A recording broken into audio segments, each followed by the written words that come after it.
Hey guys, back. Welcome to Ganzo knife giveaway part 4, part 2 of the second knife video. So we can make that slightly more complicated if we try. So where we left off last time, we had done the work to start compositing these scales together. We had put the glow element in the c-tek there, and as always, I'll put a link in this general area to the last video if you want to check out that progress. But what we did in the meantime was we put the Kerahnite pieces on there. Then we took the whole assembly, so the 0.06 inch forest green G10 liner, the Kerahnite, the c-tek, and then we put all that on another 0.03 inch liner so that we have just a little bit more room to work with when we do that. When we go ahead and we start grinding out that space for the axis lock, we don't want to have any clear showing through the c-tek, because that's gonna ruin kind of the whole look of the green all the way through. So that's just the whole purpose for putting that extra little layer of forest green G10 on there. Not sure exactly how much of the scale is going to be green versus c-tek. Obviously we put the work into the c-tek and we have that nice look. We want as much of it as possible, but at the same time, this is not as solid when it's all done. I shouldn't say solid, but it can get a little bit softer material-wise than the Kerahnite and the G10. I'll just kind of play with this and figure out what works best. As you can see, the pieces are not exactly the same size here to here, so just whatever works best for both sides, that's what we'll end up doing. Next steps, we're going to take this outside, we're going to cut this off, we're going to cut the two scales apart from each other. I'm going to put this on the belt grinder just to even out the width of the materials. That's why if you look at the side view there of the c-tek, I put the extra resin side up so that we're not losing any of the aluminum on there as I grind it down, but that should give us a nice level playing field to start doing all the work with. So I got the rough cut of the scales done. Lots of finishing work to do, but this is sort of an idea of what it's going to look like when it's all done.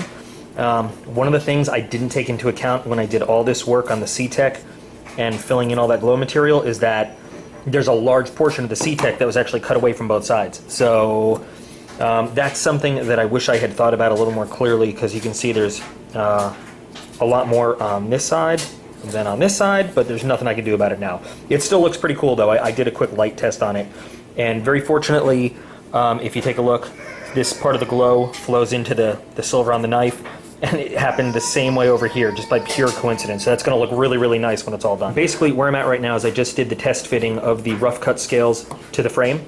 So now I know all the holes line up and everything's good, and I still have a lot of work to do on the axis lock and doing all the grinding on the inside. But right now I'm going to go and I'm going to grind these scales to match the frames exactly and get them all contoured, and then we'll be back with some more stuff. So here is kind of the semi-finished but final shape of the scale. Everything's been sized and even. c-tek is looking great. It's going to look even better though. Backspacer is we're at about a 90% solution right now. It's got just a little bit of texture to it. You can just barely see it, but it matches what's going on the blade there, and it actually feels very comfortable too. Blade close is great. Everything fits really nicely, and there's that groove in the backspacer there that holds the blade for us. So what I've got to do now is pick the pattern that's going to go into there, and I think I know what it's going to be. Got to do the contouring and the general shaping of the scale to make it nice and rounded. It's thicker than the original scale, but it's very comfortable, and once everything's rounded off, it'll feel even better. Then I've got to do the final work with the liners to make it match the blade a little bit better and worry about the clip. But this guy's coming along really, really nicely. I wanted to get some good shots in bright sunlight, but my camera is kind of old and is ready to be replaced, and it's not doing too well in the bright light. Everything's sort of whiting out. So, hi Galley Cat. So we'll settle for in the kitchen. Hey, do you want to say something, Galley? Thank you. Thank you very much. So we'll settle for in the kitchen under some fluorescent lighting. One of the things I love most about c-tek is that when it's all done, you can really see the depth of the material that you've worked with. So you can see the surface, and it's got a little bit of a luster there, but as you tilt it, you can see all the way down to the green liner material.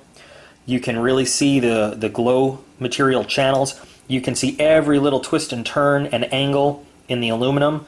It's just a fantastic 3D look. I really, really love the way it comes out.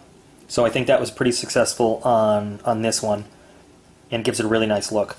These ridges in the Kieranite, they might look uncomfortable, but they're not.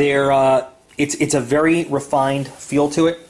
I took the whole scale and I gave it a good sanding with 320 grit to 400 to 600, and then I took 1200 grit, kind of give a buff over the whole thing. I didn't want it super shiny, but I wanted it to have a finished look, yet I wanted it to look slightly rough, and if you can see some of those grind lines left in there, that was kind of how that all worked out. And I think it was pretty successful. Blade is really smooth, great action. When it's closed up, you can see it is perfectly centered, and I made a little bit of a bite, I don't know if you can see it, into the backspacer, so that when this knife is closed, it holds it nice and tight and it doesn't shift around. And of course doesn't hurt the blade because it's just plastic that it's sitting in. Backspacer gives a really nice texture, not too rough, just enough to kind of grip the hand, and it's very comfortable. This whole knife feels really, really comfortable. It's got a really good feel to it. Made the clip match the work we did on the blade as well as the liners. So as you rotate through the light, you have a nice different look going on there. Axis locks move nice and freely. Again, a little tighter than your standard Benchmade axis lock, and that's just the way that Ganzo makes them, but works perfectly. Almost looks like a green jade tinted bone, maybe. Again, animal-like to go with the whole theme of the knife. Let's get a shot of the glow. All right, here's another shot of the glow, and remember, it's going to look a little bit brighter on camera than it does in real life. But it is, in real life, it's still nice and bright. Looks great. Here's after just putting a flashlight to the bolster part, just so you can see that, yeah, under good conditions, you know, when you get some actual light on there, the background glows too. And that's just a really cool effect. There's a little extra light on the blue, just to show you the color and the difference. Looks really good. All right, I got this finished just in time. I can hear thunder rolling in, and the sun has been replaced with gray clouds. So I was going to replace the clip with a deep carry, but I just didn't want to waste time waiting for it. It was out of stock when I went to order it, so I just used the original clip there. Of course, everything, all of the metal parts have been treated with the Tough Glide again, just to make sure it stays rust resistant and everything after all this acid washing. I just want to say that my new partner in crime, partner in a lot of things, that I've mentioned once or twice, she was totally instrumental in getting this thing done. She's amazing. Like I said, you guys will meet her real soon. She has such a high degree of awesomeness that it's undescribable, but couldn't have gotten this done without her. You can see how the extra grinding and the choils there, like the hand just really fits perfectly around it. Makes it very comfortable to hold and use. The little notch right there makes it really good for blade control, whether you want to use your index finger or just put your thumb and choke up on there. This is not sharp. I know some people thought this was going to be like a sharp kind of point there. It's not. It's flattened out, so it's not uncomfortable at all. Man, I'm in love with this one. I know this is not going to be everybody's cup of tea. It's got a lot more going on than the last Ganzo giveaway knife. Just in terms of how many different things there are to look at. But I'm sure that whoever gets it will appreciate it. I'd hope anyway. All right, everybody, here's the kind of the moment people have been waiting for. So one last view of this knife. I love the way the light does that on the blade. Anyway, I have 72 names in this bowl. 72 individual names. Some people entered more than once, and that's always okay to do. As long as you just follow kind of the little rules or the outline that I put in the videos. I don't mind if you enter for every single one. And just remind everybody, if your name is in here now and it's not picked, it will stay in the bowl for the follow-on giveaways and everything. So let's just do this real fast, shall we? Yes, Aiden and Sam are both not available, so I got to do this solo. Let's see, we'll take this one. Mark Gray. Okay, Mark Gray, hope you're watching this video now. Send me a PM with your info so we can get this sent out to you. I don't know which one this is, but we'll put it back. So this is your knife. I hope you're going to enjoy it, Mark. Anyway, for everybody else, we still have, I can't remember if it's 3 or 4 more of these knives to do. So keep entering. All you got to do is, for this video, comment what you think about it. What we can do for the other ones. I still want suggestions. Remember, we got 2 of the 551 clones, We've got the Beast, and then we have the little, looks kind of like a Griptilian plastic handles that we're going to redo. So I'm looking forward to hearing from you guys some more, helping us all out, figure out what these are going to look like.